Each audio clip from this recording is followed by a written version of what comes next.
Are there any things you think that you would like to point to that clearly demonstrate like why this is a necessity? Why should people, give two craps about this?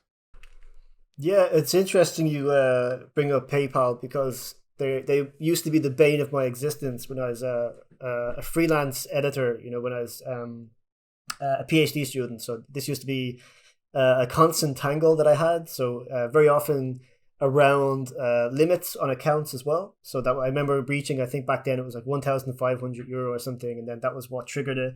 And I remember that day because it was a big day in terms of me just realizing, oh no, like it was the first experience I ever had, I guess, of being really punished, by some faceless organization or something, because I was kind of young enough and only really getting involved and having to manage these things myself.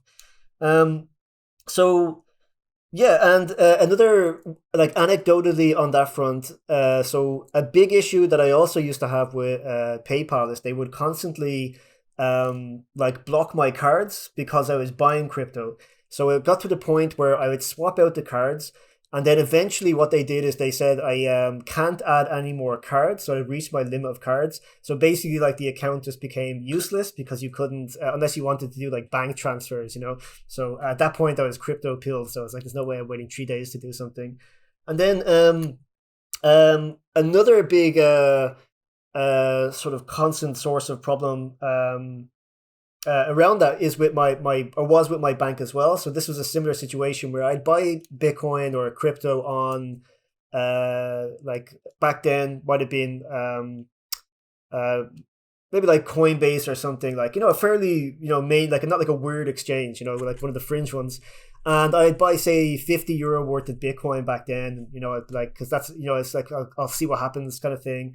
And then my account would get blocked, and then I would ring them up and I'd say, my account's being blocked. And they said, oh well, someone's bought Bitcoin. I'd say I bought the Bitcoin. And then a couple of months later, I do the same thing. I'd buy like 200 because now I'm thinking, okay, like this could be something quite big. And then they would do the same thing, and then I'd ring them up, and then this happened, maybe 6 times. Like I thought that if I bought it from Coinbase, 6 times, eventually they would stop. But each time they would block me, and I just got into I just got into a routine where it's like if I buy crypto, I will get blocked, and then like I would do it in the evening on a Sunday because I knew then I could ring them on Monday and get my bank back before I had to do anything.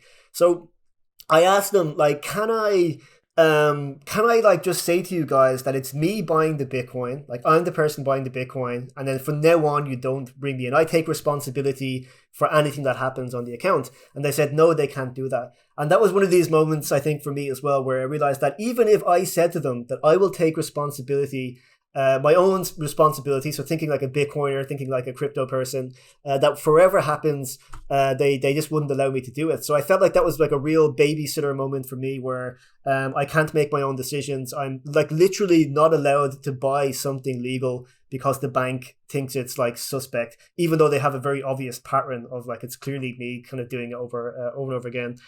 So yeah, and I imagine this was true for everybody. I think anybody who bought Bitcoin at that time was just getting completely shut off. So the other aspect of this, which I'll just throw out very briefly, is the idea of when you were talking about your documents. When you sign up to something, you need to give your documents, like say a recent bill and your passport. So from the darknet market experience, I'm quite familiar with the way in which these documents are very, very easy to manipulate and very, very easy to like you can get like a Virgin Media bill where you can pay a guy. He'll have a scan. He'll create like one of those for you. Tomorrow, if you're getting like a fake driver license in the real world, if you have the social engineering skill to actually walk into a real place and try to do that, that's not like a hugely difficult thing. It's just that most of us, like the only reason that kind of fraud isn't more prevalent is because most of us are good people. But it is one of those crimes where the protections against us, our identities being stolen, is very weak. And I think that's another thing just to throw out about in terms of trying to make something a bit more secure than pieces of paper that we take pictures of and upload to the internet. So yeah, with all that in mind, I think the powerlessness is what kind of comes through there for me.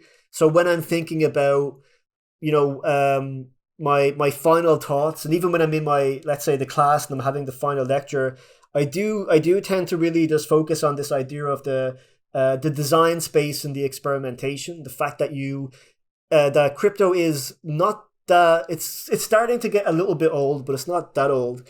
And there is a tendency of people to really forget what has been achieved. Like they're so in it. So we're in the fishbowl. We don't know we're in water. And we are under such constant pressure and critique from people that are essentially saying that it's like a failure, or it's a scam, or you're sort of like deluded for even being into this thing. And yet at the same time, we're surrounded by a whole other bunch of people who are like, we have to keep going. It's really important. These are very, very important ideas.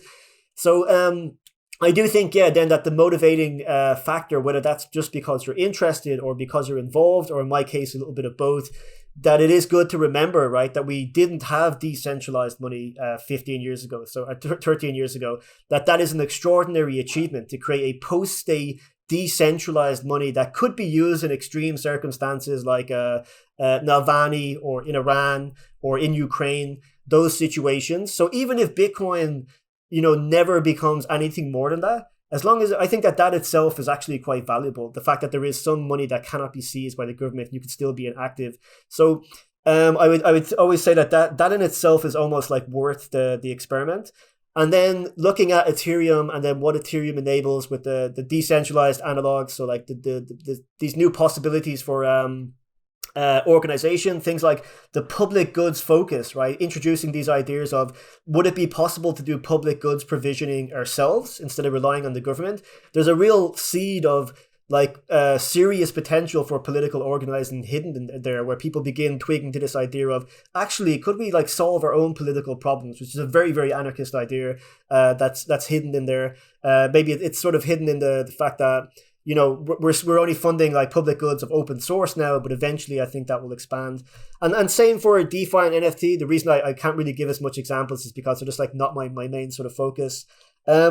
And then the other way I would tend to think about it is, imagine it didn't exist, right? Imagine there was no alternative. We just completely erased the history of crypto. We would effectively be ignorant of like the extent of like our like the problems that we actually face institutionally. So we know a huge amount about like how flawed they are. We know a huge amount about the impacts they have. But a lot of the knowledge that we've gained has actually come from this crypto experiment, and mixed up with other ones like Wall Street bets.